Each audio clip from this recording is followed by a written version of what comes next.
오늘 성경 지명 강해는 고센 두 번째 시간으로 고센의 뜻이 땅의 언덕이라고 말씀을 드렸지 않습니까? 오늘은 고센의 뜻인 땅의 언덕이 구약, 신약 그리고 칭의인으로 이렇게 연결이 되어 있는 성경 지명 강의를 드리려고 합니다. 성경을 통해 하나님이 알려주시려는 말씀은 마지막, 즉 결국이 무엇인가? 생명의 부활로 새 하늘과 새 땅으로 재창조되는 예수가 그리스도로 통치하는 그 나라에서의 왕국, 그리고 그 나라에서 영생, 이것이 성경을 통해서 하나님이 알려주시려는 결국, 마지막이고 완성이다. 결국이란 말은 하나님의 결국이니까요. 이것은 완성이라는 것이죠. 더 이상 이제 변화가 없는 거예요. 거기서는요. 따라서 하나님 말씀의 결국은 예표와 본체로 나눠질 수밖에 없다. 예표라고 하는 것은 그림자적인 것이기 때문에 사라져야 되는 것이고, 그것이 늘 말씀드리는 시간과 공간으로 창조하신 이유다 라고 하는 것입니다. 따라서 이 시간과 공간은 영원한 본체인 새하늘과 새 땅으로 들어가게 하시기 위해서 무엇을 너희가 알아야 될 것인가? 그리고 이 시간과 공간은 현재 3차원 물질로 된 세상은 그러므로 구원의 대상이지 여기가 우리가 영원히 살아야 될 본향이 아니다. 이 말씀을 늘 드리고 있습니다. 따라서 우리가 늘 생각할 것은 성경을 통해서, 이 예표를 통해서, 그림자적인 걸 통해서 하나님이 영원한 본체이신 새하늘과 새 땅에서의 그리스도의 왕국의 백성으로서 어떻게 너희가 그것을 진정으로 소망할 수밖에 없고 소망을 해야 되는 것이고, 왜 그 새하늘과 새 땅을 하나님이 재창조하시는 것인지, 그리고 거기에 참여하는 것은 결코 너희 피조물에 노력이 아니한 하나님의 사랑이요 은혜인 것을 알아라. 이제 이 말씀을 늘 예표를 통해서 본체에 대한 말씀으로 하고 계신다라는 것을 다시 한번 오늘 성경 지명 강해 고센 두 번째 강해에서 알아보려고 하는 것입니다. 무슨 말인가 하면 이 예표와 본체를 분별을 해야 된다는 거예요. 이 분별을 해야 되는 것인데, 예표는 사람에게 관점을 둔 것이다. 율법도 마찬가지거든요. 사람이 이렇게 행해라, 이렇게 행해라. 그리고 만약 그 중에 단 하나라도 행하지 못하면 너희가 나와도 들어가도 저주를 받는다. 그러니까 전부 행하면 나와도 들어가도 접시에도 우양에도 모든 것에도 복을 받지만 단 하나라도 어길 시에는 복을 받지 못하고 저주를 받는다. 그러니까 결국 무엇입니까? 본체적으로는 그것은 너희가 행할 수 없는 것을 알려주시는 것이다 이 말이죠. 이제 이런 것이 율법이었듯이 예표라고 하는 것은 본체가 아니기 때문에 곧 사라져야 되는 것일 뿐이다 라는 것입니다. 그러니까 예표는, 이것은 다시 말씀을 드리면 예를 든 예화하고는 달라요. 예화가 아니거든요. 없어질 것이라니까요. 이 분별을 해야 되는 것인데, 그렇기 때문에 이 예표는 사람에게 관점을 두는 것이라면 본체는 하나님이시고 하나님이신 예수님에게 관점을 두고 있는 것이다 라고 하는 것을 분별을 해라. 어떤 것이 예표고 어떤 것이 본체냐? 예표는 사람에게, 본체는 하나님에게, 예수님에게 관점을 둔 것이다. 그래서 자꾸 말씀드리지만 우리가 여당과 야당, 진보와 보수가 논객이 나누어서 동일한 사건, 동일한 말들을 대할 때에도 관점이 다르니까 얼마나 해석이 달라지냐 말이죠. 믿음이 달라지는 거거든요. 그것 때문에 예표와 본체, 예표는 사람에게 관점을 뒀을 때와 하나님이신, 그리고 하나님과 예수님에게 관점을 두었을 때 얼마나 믿음이 달라지는 것인가 라고 하는 것을 분별하는 기준으로 삼을 것을 말씀을 드리는 것입니다. 그런데 이제 문제는 이게 있어요. 지금 이제 구약 시대이고 현재는 신약 시대인데요. 앞으로 말씀을 드리겠지만 신약시대는 그러면 본체냐? 아니라는 거예요. 신약시대는 왜 아니냐면은 현재 신약시대는 시간과 공간에 가두어진 현재 이 물질로 된 세상에서 물질로 이루어진 육을 가진 인간, 피조물 상태 그대로 있어요. 그렇기 때문에 여기는 본체가 아닌, 신약시대는 본체가 아닌, 그러니까 구약이 있고 본체인 새하늘과 새 땅이 있다면 신약시대는 섞여있는 시간이다 이 말이죠. 섞여있는 때예요. 이 분별 또한 우리는 반드시 필요하다는 것입니다. 바로 이제 이런 분별을 애굽 땅 고센의 고센이라고 하는 것은 뜻이 뭐라고 그랬습니까? 고센은 처음에 시작한 대로 고센의 뜻은 땅의 언덕이라고 했어요. 땅, 애굽은 무엇입니까? 땅이나 애굽은 세상을 예표한다고 그랬어요. 물질을 예표해요. 땅이라는 것은 세상과 동시에 물질을 역시 예표하죠. 시간과 공간 늘 말씀드립니다만은 반복해서 말씀을 드리는 이유가 그런 것인데요. 그런데 이제 고센이라고 하는 곳은 한 군데만 있는 것이 아니라 세 군데가 있다고 그랬었어요. 그 중에서 성경에서 가장 많이 언급되는 곳이 애굽에 있는 고센이었다. 애굽 땅에 있는, 그러니까 세상에 속해 있는 애굽 고센인데 이것이 왜 땅의 언덕이 되었을까? 언덕은 뭔가를 이렇게 가려주기도 하고 보여주기도 하고, 언덕의 뜻이 그런 게 있지 않겠어요? 언덕의 뜻이라고 하는 걸 보면은 보여주기도 하고 가려주기도 하고, 그리고 그곳에 그 성전 같은 경우를 짓기도 하고 하는 등등의 언덕이죠. 그러니까 세상에서의 언덕이 되어주는 고센. 그런데 그 가장 많이 언급된 것이 애굽의 고센 땅이었다. 라는 그러니까 세 가지가 동일한 뜻은 있죠. 언덕으로서의 동일한 땅의 언덕으로서의 동일한 뜻은 있지만 그런 것이 왜 가장 많이 언급이 애굽의 땅 고센에 대해서 성경에서 하나님이 기록하게 하신 것일까? 이런 것을 우리가 예표적 그리고 본체적으로 기독교 진리와 복음으로 깨달았을 때에 성경 지명 고센에 대한 깨달음을 제대로 얻는 것이다. 이런 말씀을 드리는 것입니다. 애굽 땅 고센이 땅의 언덕이 되었는데요. 애굽 땅뿐만 아니라 고센 자체가 그렇죠. 고센 세 군데를 말씀드렸었는데 이것이 언덕이 된 것은 우리가 잘 아는 대로 믿음의 조상인 아브라함이 있지 않습니까? 믿음의 시조로 보죠. 이 아브라함으로부터 이어지는 하나님의 택하신 백성에 대한 예표들이 있어요. 그 예표가 뭐 쭉 이어집니다마는 이삭 야곱으로 이어지면서 하나님의 예표적 야곱이 어떻다고 그랬습니까? 이삭의 아들이었던 야곱은 사실상 사기꾼이었다. 그런 말씀을 드렸었어요. 그럼에도 불구하고 하나님이 택하셔서 훈련을 시키셨다. 이 야곱으로 이어지면서 하나님의 예표적 그림자적인 약속의 땅 가나안으로 들어갑니다. 가나안 땅이 오늘날의 이스라엘이죠. 이것도 예표라는 거예요. 사라지는 거예요. 없어지는 겁니다. 그것으로 이제 이렇게 사기쳐서 도망을 갔다가 다시 이제 가나안 땅으로 되돌아와요. 그러니까 이게 이제 왔다 갔다 하는 것도 우연은 아닌 것이죠. 왜냐하면 오늘에 우리가 이 야복강으로 돌아오는 것 역시 뭘 생각해야 되냐면은 신약시대를 생각하시면 돼요. 마지막 가나안 땅, 가나안의 결국인 신천신지로 들어가기 전에 신약시대라고 하는 것을 생각을 하면서 야복강이 그런 모습이다 이 말이에요. 바로 이렇게 다시 이제 가나안 땅으로 되돌아올 때 야복강의 바로 직전에 야복강이 있는데 거기에서 이르렀을 때 어떤 일이 있었다고 그랬습니까?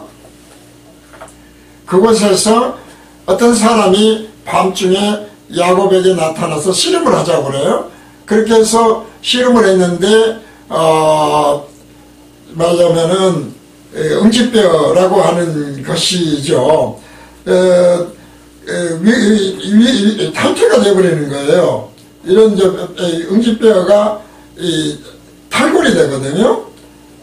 이런 일이 위골이 됐다. 그런데 이제 탈골이 되는 이제 그런 불교의 몸이 된 상태에서 날이 새도록 겨루어가지고, 결과적으로 승리를 이겼을 때, 씨름을 해서 이겼을 때에, 우리가 이제 삶이 그런 것 아니겠습니까?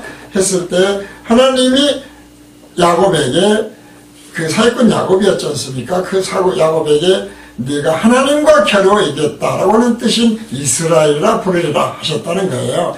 하나님은 이렇게 이름을 계속 바꾸고 아브라함을 아브라함으로 바꿔주시는 등으로 이름을 바꾸시는 경우가 참 많아요. 그렇게 이제 말하자면은 그 또한 예표적인 것이죠. 하나님의 자녀됨에 대해서 어떤 의미로 바뀌는가 이런 걸 이제 깨닫게 하시는 것인데요. 바로 그러한 그 하나님의 자녀 이스라엘하고 바꿔주면서 야곱이 이스라엘로 사기꾼 야곱이 이 하나님과 겨루어 이겼다고 하는 이스라엘로 이름을 바꿔주시고 그 이스라엘의 자손들 12명이 뭐가 되냐면 12지파의 지파 하나님의 백성의 12지파 그러니까 하나님의 백성의 예표 그림자가 되는 거예요. 육적인 이제 이런 말씀으로 이어지는 것이라는 것이죠. 그런데 이 하나님의 백성이 어때요? 아버지뿐만 아니라 자녀들까지도 형편이 없어서 막내 동생을 야곱이 예뻐하니까 죽여버려야 되겠다고 싶어가지고 들로 끌고 나가가지고 구덩이를 파고 차마 죽이지는 못하고 빠뜨려서 죽여버리려고 했잖아요. 굶겨 죽이려고.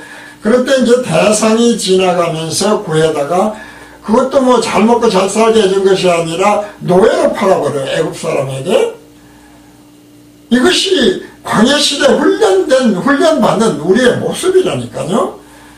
신약시대의 모습이에요. 이런 모든 것들이 사실은 신약시대의 모습이다. 이렇게 생각을 하시면 되는 거예요. 그랬는데 하나님이 지혜를 주셔서 그 대상에게 애굽의 노예로 팔려갔던 그에게 어떤 지혜를 줬습니까? 달란트죠. 꿈의 해석을 꿈을 잘 해석하는 달란트를 주신 거예요. 그래가지고 결국 바로 왕, 세상의 왕이죠. 세상의 왕을 예표하는 바로 왕의 꿈을 해석을 잘 해가지고 나중에 승승장구해서 총기까지 넣었다. 이렇게 하나님이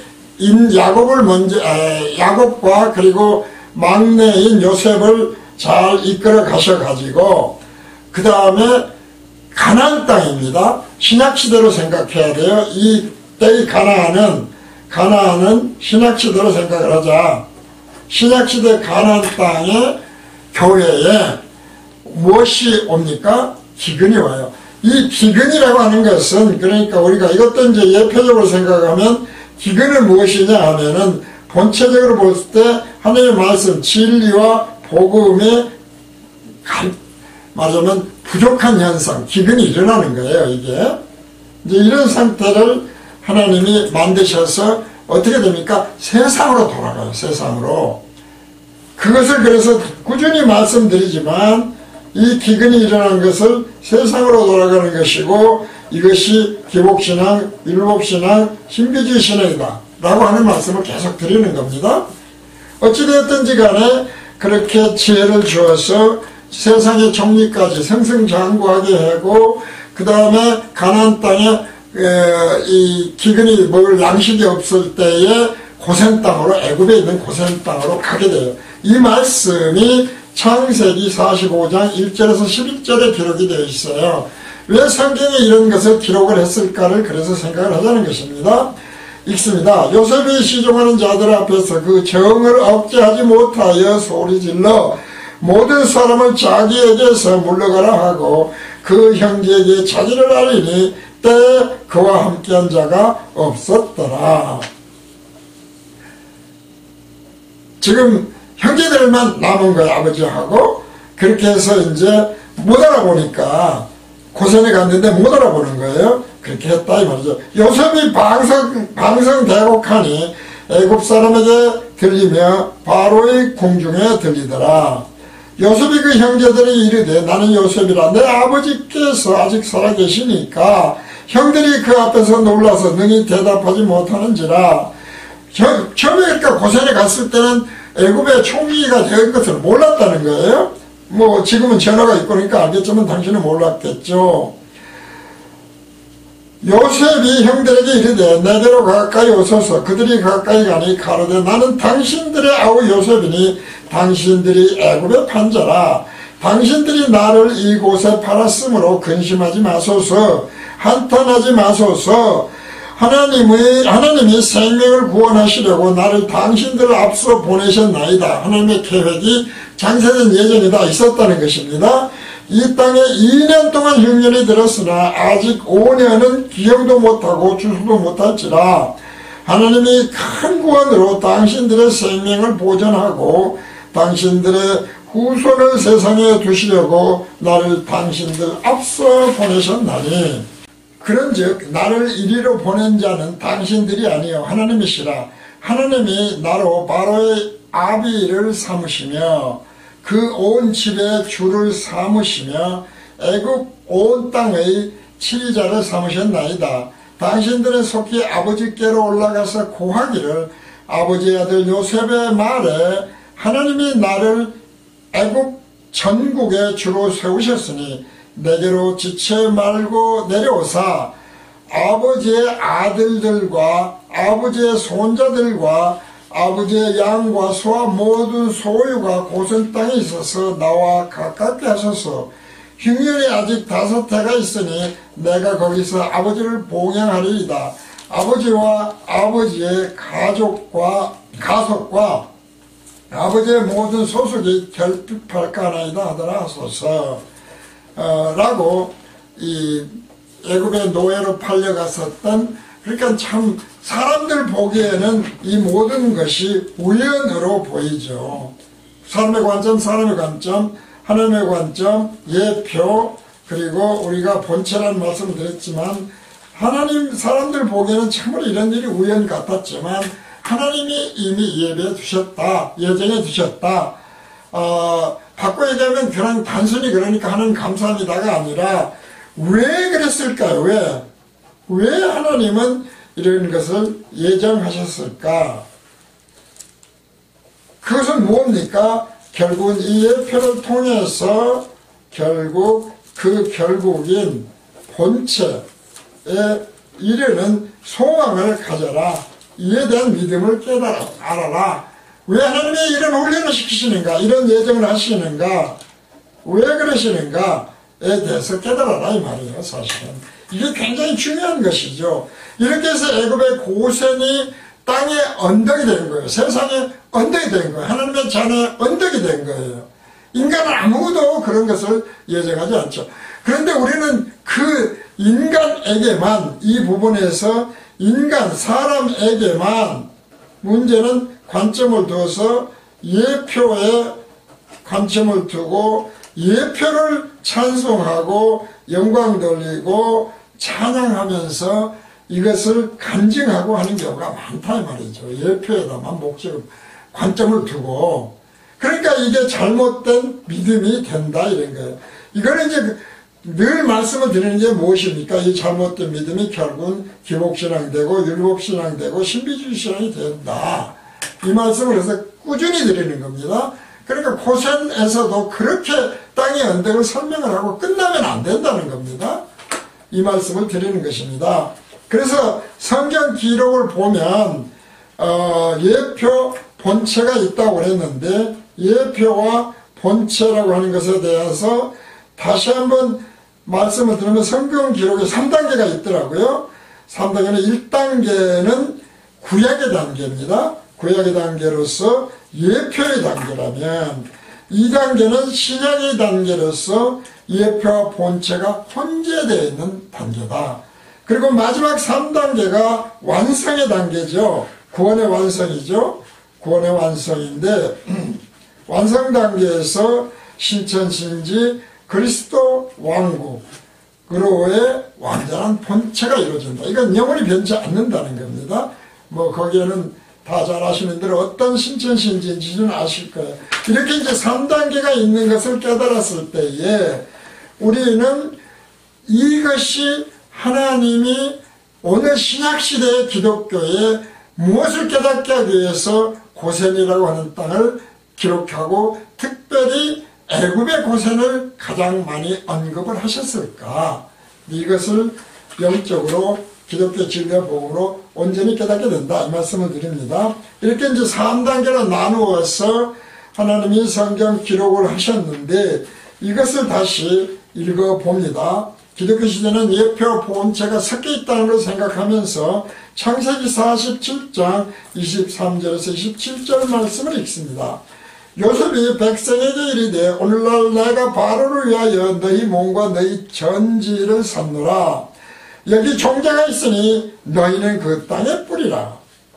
사실 이제 영적으로는 말씀이시죠. 예표기도 하지만 추수의 5분의 1을 바로에게 상납하고 4분은 너희가 취하여 전지의 종자도 삼고 너희 양식도 삼고 내 집사람과 어린아이의 양식도 삼으라. 바로에게도 내라는 거예요. 우리가 이 세상에 살면서 그러므로 완벽하게 마치 그리스도인은 완전히 거룩해지고 세상과 하나도 섞이지 않은 것처럼 하지 말라는 거예요. 신약시대는 섞여 있다니까요. 혼재되어 있어요. 혼재. 이것을 부인하지 말라는 거예요. 그들이 가로되 주께서 우리를 살리셨사오니 우리가 주께 은혜를 입고 바로의 종이 되겠나이다. 주라고 하는 것은 사실은 요셉 아니겠습니까? 동생인데도 그렇게 말을 해요. 그들이 가로되 주께서 우리를 살리셨으니 우리가 주께 은혜를 입고 바로의 종이 되겠나이다. 요셉 애굽 토지법을 세우매 그 5분의 1이 바로에게 상납되나 제사장의 토지는 바로의 소유가 되지 아니하여 오늘날까지 이르니라. 그러니까 제사장만 또 바치지 않도록 그 법을 만든 거예요. 그러니까 우리는 제사장은 교회고 목회라는 목사들이고 이렇잖아요. 이게 섞이면 안 된다는 거예요. 바로 혼재되어 있더라도 적어도 교회나 목사는 섞이면 안 된다.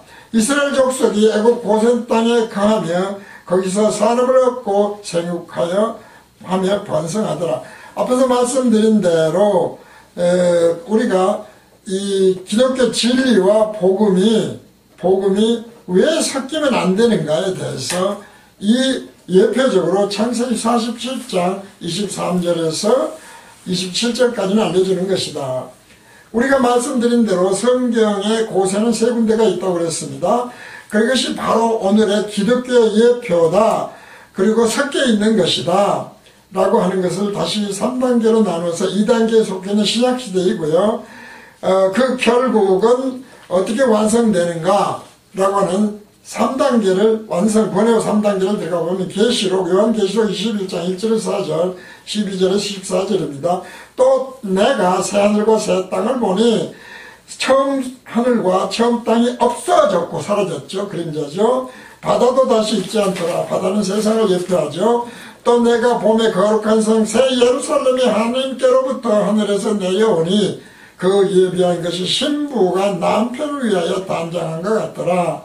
내가 들으니 보좌에서 큰 음성이 나서 가로되 보라 하나님의 장막이 사람들과 함께 있음에 하나님이 저희와 함께 거하시리니 저희는 하나님의 백성이 되고 하나님은 친히 저희와 함께 계셔서 모든 눈물을 그 눈에서 씻기심에 다시 사명이 없고 애통하는 것이나 곡하는 것이나 아픈 것이 다시 있지 아니하리니 처음 것들이 다 지나갔음이래라. 그런데 신약시대는 어떤 시대입니까? 성령의 시대예요. 성령 시대. 그러니까 섞여 있을 수밖에 없어요. 크고 12절에서 14절 크고 높은 성곽이 있고 12문이 있는데 문에 12천사가 있고 그 문들 위에 이름을 썼으니 이스라엘 자손 12지파의 이름들이라. 이것이 이제 결국으로 이루어지는 거거든요. 예표에서 동편의 세 문, 북편의 세 문, 남편의 세 문, 서편의 세 문이니 그 성에 성곽은 12기초석이 있어. 기초석이 있고 그 위에 뭐가 있습니까? 어린 양의 12사도의 12 이름이 있었다. 이렇게 해서 신천신지에서 예표적이었던 이스라엘 12지파는 그렇게 형편이 없었지만 생명의 부활로 새 하늘과 새 땅에서의 그리스도 왕국에서 하나는 12지파의 이름이 12문에 있고, 그리고 그 기초석에는 어린 양 12사도의 이름이 새겨져 있었다라는 것입니다. 그래서 두 번째로 애굽의 고세는 하나님이 재앙이 맺을 때 하나님의 재앙이 임하지 않고 간과된 상업이었다는 거예요. 지나갔다 이 말입니다. 출애굽기 8장 20절에서 32절입니다. 깁니다마는 여호와께서 모세에게 이르시되 아침에 일찍 일어나 바로 앞에 서라. 그가 물로 나오리니 그에게 이르기를 여호와의 말씀에 내 백성을 보내라. 그들이 나를 섬길 것이니라. 네가 만일 내 백성을 보내지 아니하면 내가 너와 네 신하와 네 백성과 네 집들과 파리떼를 보내리니 애굽 사람의 집집에 따라 때가 가득할 것이며 그들의 거하는 땅에도 그러하리라. 하나님이 지금 바로 왕에게 말하죠. 새하늘과 새 땅으로 바뀌어. 이제 그런 말씀이기도 하고요. 옆에적으로는 그날에 내가 내 백성이 거하는 고센 땅을 구별하여 그곳에는 파리떼가 없게 하리니 이로 말미암아 나는 세상 중에 여호와인 줄을 네가 알게 될 것이라. 고셀입니다. 지금 내가 내 백성과 네 백성 사이에 구별을 두리니 내일 이 표징이 있으리라 하셨다 하라 하시고, 여호와께서 그와 같이 하시니 무수한 파리떼가 바로의 궁예와 그 신하의 지배와 애굽 전국에 이르니 파리떼로 인하여 땅이 해를 받더라. 바로가 모세와 아론을 불러 이르되 너희는 가서 이 땅에서 너희 하나님께 희생을 드리라. 모세가 가로되 그리하면 불가하나이다. 우리가 우리 하나님 여호와께 희생을 드리는 것은 애굽 사람이 미워하는 바이온즉 우리가 만일 애굽 사람의 목전에서 희생을 드리면 그들이 그것을 미워하여 우리를 돌로 치지 아니하리이까. 우리가 사흘길쯤 광야로 들어가서 우리 하나님 여호와께 희생을 드리되 우리에게 명하시는 대로 하려나이다. 바로가 가로되 내가 너희를 보내리니 너희가 너희 하나님 여호와께 광야에서 희생을 드릴 것이나 너무 멀리는 가지 말라. 그런즉 너희는 나를 위하여 기도하라. 모세가 가로되 내가 왕을 떠나가서 여호와께 기도하리니 내일이면 파리떼가 바로와 바로의 신하와 바로의 백성을 떠나려니와 바로는 이 백성을 보내어 여호와께 희생을 드린 일에 다시 거짓을 행치 마소서 하고, 모세가 바로를 떠나 나와서 여호와께 기도하니 여호와께서 모세의 말대로 하사 8일을 바로와 그 신하와 그 백성에게 몰수히 떠나게 하시니라. 그러나 바로가 이때에도 마음을 완강케 하여 백성을 보내지 아니하였더라. 따라서 지금 이 세상은 기독교를 보내지 않으려고 계속 붙들고 있는 거예요. 애굽의 고세는 오늘의 기독교에 그래서 예표인데, 거기에 대입을 하면 간과라고 하는 것은 히브리어에서 파스카라고 하지 않습니까? 파스카인데 헬라어로 보는 원형이 파리시스예요. 헬라어입니다. 지금 히브리어에서는 파스카, 헬라어로는 파리시스.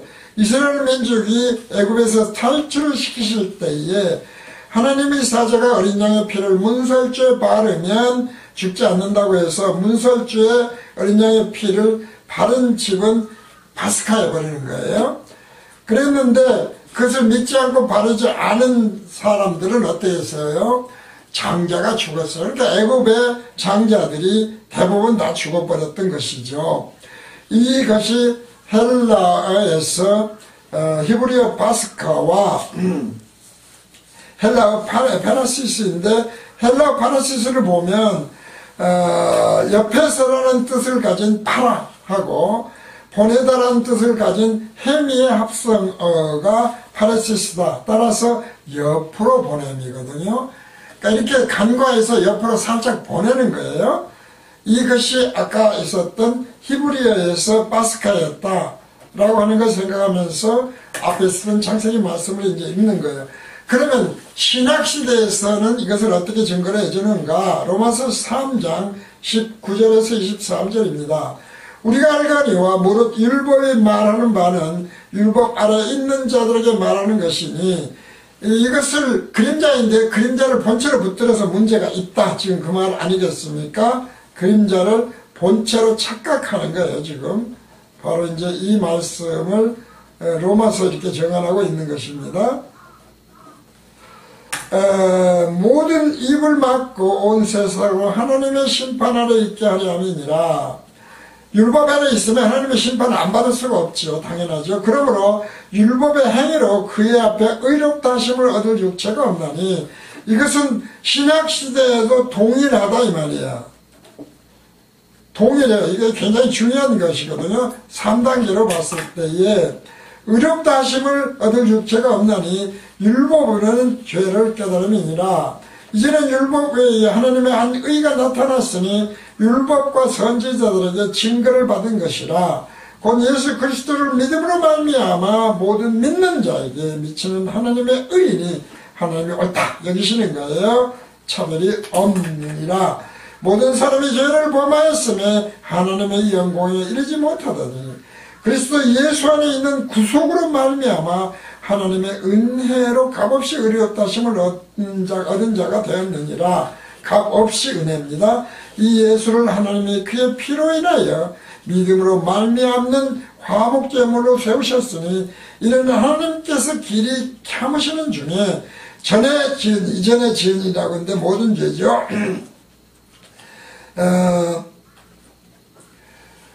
하나님의 은혜로 값이 얻은 자 되었으니 전에 지은 죄를 간과 지나갔다 파스카했다 라고 하는 파르시스했다 간과하심으로 자기의 의로우심을 나타내려 하심이니 곧 이때 안 그러면 전부 지옥 갈 수밖에 없으니까요.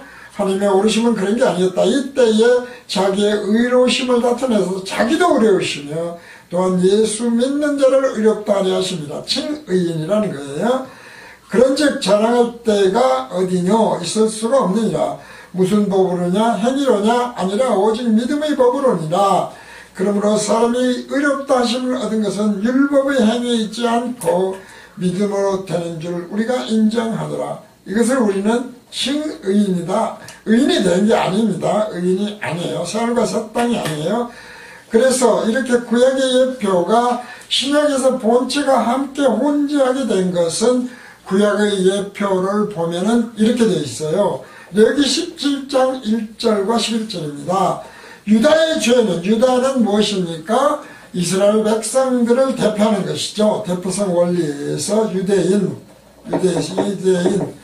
하는 것, 금강석 끝 철빌로 기록되되 그들의 마음판과 그들의 단뿔에 새겨졌거늘 두 군데 죄를 지으면 기록해 놓는데 하나는 마음판에 하나는 단뿔에 성전의 단뿔입니다. 11절 육체의 생명은 피에 있습니다. 내가 이 피를 너에게 주어 단에 뿌려 너희의 생명을 위하여 속하게 했나니 생명이 피에 있으므로 피가 죄를 속하느니라. 짐승의 피를 단뿔에 뿌리는 이유예요. 덮어버리는 거예요. 눈처럼 희게 보이게 하는 거예요. 이것이 칭의인이라는 것이죠.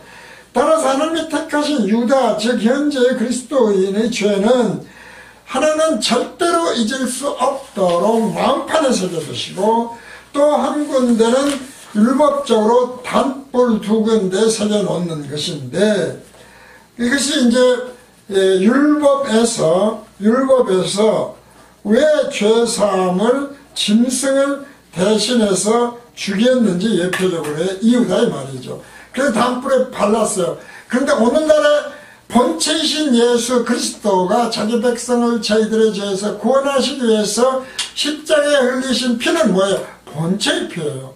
온전히 사해버린 거예요. 덮어버린 거예요. 그래서 간과하시는 게 못 본 척 그렇게 지나가게 하신 거다 이 말이죠. 그렇게 해서 이것이 이제 믿음이라는 것이죠. 그러니까 단뿔에 새긴 죄만 자꾸 생각하니까 이제인 저제인 부르는 성찬식에서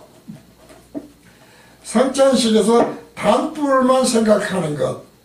신약시대인데 이것은 구약인데 신약시대는 근데 또 문제는 섞여 있어요. 그런데 이것이 의인이 됐다고 구원파는 이 얘기를 해요. 그러니까 또 문제가 오는 거예요. 바로 이런 것들이 예수 그리스도께서 흘리신 피는 본체적 피 흘림이지만 아직 우리는 육이 있기 때문에 어떻다? 믿음으로, 그것을 믿음으로 죄인임에도 불구하고 죄를 지으니까 죄인이죠. 우리가 죄인을 빚으로 봤을 때 빚쟁이에요. 누구에게? 하나님과 예수님에게는 빚쟁이고, 그런데 하나님은 빚이 없다 하신다 이 말이죠. 이것이 칭의다 이거예요. 그러니까 마음판에 새겨진 것은 우리가 완전히 없어질 수가 없어요. 그래서 잘 안 믿어져요. 그런데 이것이 깨달음이라는 것이죠. 신이 M이다 이 말이에요. 깨달음이죠. 바로 신이 M이 되어야 되는 거예요. 그런 것으로 우리가 이것을 믿음이라고 하는 것이다. 관점이다. 앞에서 말씀드렸지만 이제 이런 것들을 생각하면서 오늘 고센, 성경 지명 강의 고센은 이것으로 모두 마칩니다. 그래서 기쁜 소식이라는 거예요. 이것이 진리라는 거예요. 만약에 우리가 할 수 있는 것이었다면 그것은 결코 기쁜 소식이 아니죠. 은혜로, 사랑으로, 예정으로 다 이루었다 그런 뜻입니다. 오늘 강의 고센2를 이것으로 모두 마칩니다.